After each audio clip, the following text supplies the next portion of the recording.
जय हिंद मेरे Indian army Agniveer के भावी फौजियों, आप सभी का स्वागत है ध्येय अकेडमी देवरिया के यूट्यूब चैनल पे। जैसा कि दोस्तों आप सभी को पता है कि इंडियन आर्मी की जो ऑनलाइन एग्ज़ाम है वो चल रहा है और इसके अंदर बहुत सारे बच्चे कठिन शिफ्टों से परेशान हुए हैं, क्योंकि पिछले बार का जो पेपर था और इस बार के पेपर में निश्चित रूप से थोड़ा फर्क देखने को मिला है। तो बहुत सारे बच्चों के शिफ्ट के अंदर कठिन प्रश्न आ जा रहे हैं और वो बच्चे इस वजह से परेशान हो रहे हैं कि सर हमारी शिफ्ट कठिन आई है, मेरा तो सिलेक्शन ही नहीं होने वाला है, मैंने बहुत कम क्वेश्चन किया है। तो उन बच्चों के डाउट के लिए एक बहुत ही अच्छी ये वीडियो होने वाली है। मैं इस वीडियो में बताने वाला हूं दोस्त कि जिन बच्चों का एग्जाम वाकई में कठिन था, रियल में वास्तविक रूप से कठिन था, तो उन बच्चों को किस हिसाब से फायदा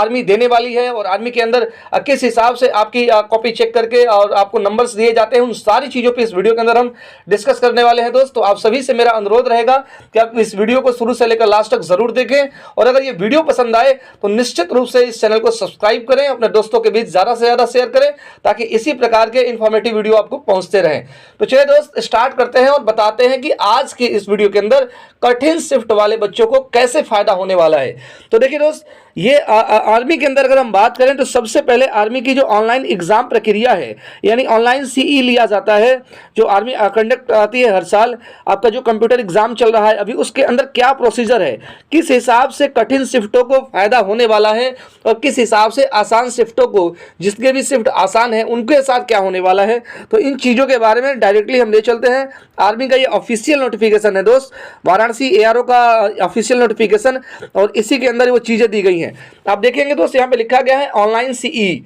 यानी कि ऑनलाइन कंप्यूटर बेस्ड जो एग्जामिनेशन है उसके अंदर क्या क्या चीज़ें हैं, इसमें सारी चीज़ें देखिए एक एक करके मेंशन की गई है। लेकिन हम आपको ले चलते हैं उस पॉइंट पे जहाँ से बच्चे डायरेक्टली परेशान हो रहे हैं कठिन शिफ्ट को लेकर के, क्योंकि कठिन शिफ्ट बहुत सारे बच्चों को परेशान की है, उनका अटेम्प्ट कम रहा है, कम क्वेश्चन करके आए हैं और हताश निराश होकर के घर बैठ गए हैं और ये सोच रहे हैं कि फिजिकल की तैयारी करने से कोई फायदा नहीं है, मेरा तो नंबर आने ही वाला नहीं है। लेकिन ऐसा सोचना दोस्त आपका बिल्कुल गलत है। अगर आपकी कठिन शिफ्ट है तो आप खुश हो जाइए, आपको कम से कम दोस्त, कम से कम आपको 10 से 20 नंबर बढ़ने वाले हैं। आप चाहे कठिन शिफ्ट के अंदर किसी भी डेट के अंदर अगर आपका शिफ्ट कठिन आया है तो ये बात मान के चलिए कि कम से कम आपके 10 से 20 नंबर बढ़ने वाले हैं, यानी कि 5 से 10 क्वेश्चन का फायदा होने वाला है। और ये बात हम ऐसे ही नहीं कह रहे हैं दोस्त, इस बात को हम डायरेक्टली प्रूफ करके दिखा रहे हैं और ये प्रक्रिया जो है जिसकी वजह से आपका ये नंबर बढ़ने वाला है, मैं उस पर चर्चा करूंगा। तो देखिए दोस्त, डायरेक्टली अगर हम बात करें यहाँ पे तो अग्निवीर के अंदर एक चीज़ लागू किया गया, क्योंकि डिफरेंट शिफ्ट में एग्जाम हो रहा है और जैसे ही डिफरेंट शिफ्ट में एग्जाम होना शुरू हुआ तो इसमें एक चीज़ आर्मी ने बहुत अच्छा काम किया, लगभग ये सारे परीक्षाओं के अंदर भी होता है और यहाँ भी इस चीज़ को लागू किया गया। तो इसके अंदर यहाँ पे ये स्पष्ट लिखा गया है कि marks scored by the candidate in online CE will be normalized to take into account variation in difficulty levels of the question paper across different session। यानी इसमें स्पष्ट बताया गया है कि अगर अलग अलग शिफ्ट में ये परीक्षा जो चल रही है इंडियन आर्मी अग्निवीर की, तो इसमें अगर किसी शिफ्ट में कठिन पेपर आ रहे हैं तो उन बच्चों को बोनस मार्क्स मिलने वाले हैं, यानी उन बच्चों को ज़्यादा नंबर मिलेंगे उस बच्चों की तुलना में जिनके शिफ्ट आसान थे। तो यदि आपकी शिफ्ट कठिन थी तो निश्चित रूप से आपको ये मान के चलिए कम से कम 10 से 20 नंबर का फायदा होने वाला है। और ये फायदा मैं कैसे बता पा रहा हूँ, क्योंकि ये भारत के अंदर लगभग सभी वनडे एग्जाम्स के अंदर नॉर्मलाइजेशन की प्रक्रिया लागू है। बहुत सारे बच्चों को तो यही नहीं पता था कि इंडियन आर्मी के अंदर भी नॉर्मलाइजेशन होता है। बहुत सारे लड़के हमको कहते हुए मिल जाते हैं कि सर आर्मी के अंदर नॉर्मलाइजेशन नहीं होता है, SSC के अंदर होता है, रेलवे के अंदर होता है और आर्मी के अंदर नॉर्मलाइजेशन की प्रक्रिया नहीं लागू है। तो ऐसी कोई बात नहीं है दोस्त, नॉर्मलाइजेशन एक बहुत अच्छी प्रक्रिया है और इसके अंदर जो है यहाँ पे आप देख सकते हैं स्पष्ट रूप से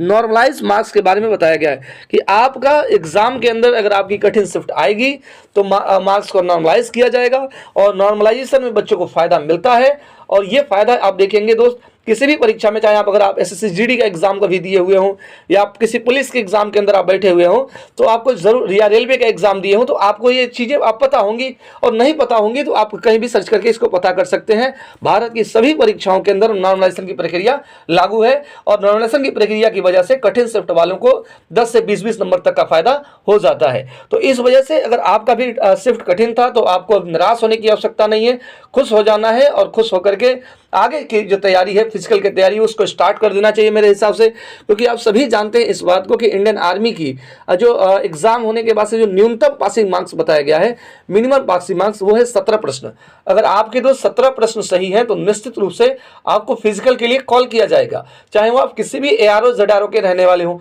किसी भी ARO ZRO से अगर आपने फॉर्म भरा है और अगर आपने 17 क्वेश्चन सही किया है तो आपको फिजिकल के लिए डेफिनेटली कॉल किया जाएगा। और फिजिकल के बाद से आगे की जो प्रक्रिया मेडिकल और फिर फाइनल मेरिट बनती है, तो फाइनल मेरिट तो किसी को ऐसे पता नहीं चल पाती है कितनी मेरिट जाएगी नहीं जाएगी, और वो चीज़ें डिसाइड करना आपके और हमारे हाथ में नहीं है। ये चीज़ें भारतीय सेना डिसाइड करती है कि मेरिट कितनी पे जाएगी और नहीं जाएगी। तो इन चीज़ों को छोड़ते हुए जो अभी मेरा मेन फोकस होना चाहिए मेरे भावी फौजियों का, मेरे प्यारे छात्रों का, क्योंकि जिन बच्चों का सपना और जिन बच्चों का ये जुनून जज्बा था कि इस बार भारतीय सेना की वर्दी हम पहनेंगे, तो उनके लिए एक बहुत बड़ी खुशखबरी है, बहुत अच्छा मौका है। जिन भी बच्चों का एग्जाम अच्छा गया है या फिर कठिन भी था, कुछ कम भी आपने स्कोर किया, तो आपको जैसा कि हमने बताया निराश होने की आवश्यकता नहीं है। आपको फिजिकल की तैयारी एकदम पूरे मन लगा के करनी चाहिए, क्योंकि जैसे ही लोकसभा इलेक्शन समाप्त होगा आपका फिजिकल की प्रक्रिया स्टार्ट हो जाएगी और देन आपका हो सकता है फर्स्ट बैच जो है आर्मी अग्निवीर का 1 अक्टूबर से आपको सीधे के सीधे ट्रेनिंग सेंटर में देखने को मिलेगा। तो मुझे लगता है कि एक बेहतरीन मौका है, सभी बच्चों को इसमें जुड़ना चाहिए, आगे चल करके तैयारी करनी चाहिए। ये नहीं कि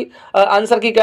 की तो वैसे भी इसमें नहीं आती है, रिजल्ट का आप इंतजार कर रहे हो, क्योंकि रिजल्ट आने के बाद से फिर फिजिकल के लिए टाइम मिलता नहीं है। और अगर हम आर्मी अग्निवीर की बात करें या इस प्रकार के किसी भी एग्जाम के अंदर जहाँ फिजिकल टफ होता है, तो उसके लिए कम से कम 2-3 महीने बच्चे चाहिए होता है कि 2-3 महीने अगर आप फिजिकल की तैयारी करेंगे तभी जाकर के आप वहाँ पे बेस्ट परफॉर्मेंस कर पाएंगे। तो मेरे ख्याल से आप सभी को फिजिकल की तैयारी में लगे रहना चाहिए। मेरी शुभकामनाएं आप सभी के साथ है, आप निश्चित रूप से सफल होंगे। भगवान का आशीर्वाद और मेरा आशीर्वाद, बाकी सबका दुआएं आप लोगों के साथ है। जो आपने अगर मेहनत करके रखा है तो वर्दी आपको जरूर मिलेगी इस बार। तो इन सारी चीज़ों को अगर आपको ये पसंद आई है, ये पूरी की पूरी वीडियो अच्छी लगी है, तो मेरा आप सभी से एक छोटा सा अनुरोध रहेगा दोस्त कि आप इस चैनल को ज़रूर सब्सक्राइब कर दीजिएगा, ताकि इसी प्रकार के और भी इंफॉर्मेटिव वीडियो मिलते रहें। और इसके साथ ही साथ और भी कोई अपडेट अगर आर्मी अग्निवीर की तरफ से आती है, आर्मी अगर कुछ अपडेट करती है, तो उन चीज़ों को भी आपको हम सबसे पहले लेकर आपके सामने आ जाएंगे। इसलिए आप इस चैनल को ज़रूर सब्सक्राइब करेंगे, अपने दोस्तों को भी ज़्यादा से ज़्यादा शेयर करेंगे और वीडियो को लाइक करना तो कतई नहीं भूलेंगे। तो चलिए दोस्त, मिलते हैं आपसे अगली वीडियो में। जय हिंद, जय भारत।